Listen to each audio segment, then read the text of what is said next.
Setelah tim gabungan dari Polairut Polres Badung, Basarnas Bali, Balawista, dan Polsek Kuta Utara mencari Rofiki 16 tahun yang tenggelam di Pantai Brawo, akhirnya ditemukan pada Senin 15 Januari pukul 11.45 WITA.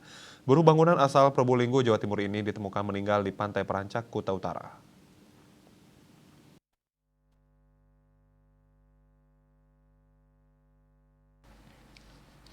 Kasihumas Polres Badung Ibtu Ketut Sudana menjelaskan berdasarkan keterangan Ide Bagus Madik Putra saat itu berada di pos Palawista, Pantai Nelayan, Banjar Canggu. Datang masyarakat menyampaikan kalau korban terdampar di pinggir pantai di sebelah timur lolohan Pantai Perancak, Desa Tibobeneng.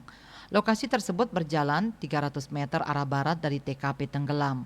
Putra langsung mendatangi TKP dan ternyata benar korban ditemukan posisi tengadah. Jasad korban lalu dievakuasi dan dibawa ke RSUP Profesor Ngurah Sanglah Denpasar. Tenggelamnya korban diduga tidak mengindahkan atau menghiraukan kawasan mana saja di Pantai Brawe boleh berenang. Seperti diberitakan, kasus orang tenggelam terjadi di Pantai Brawe, Kuta Utara, Badung, Minggu 14 Januari 2024. Seorang buruh bangunan, Rofiki, 16 tahun, tenggelam saat berenang di pantai tersebut. Pencarian dilakukan anggota Basarnas Bali, Polres Badung, dan Balawista hingga pukul 21 WITA, tapi korban belum ditemukan. Kertanegara Bali Pos melaporkan.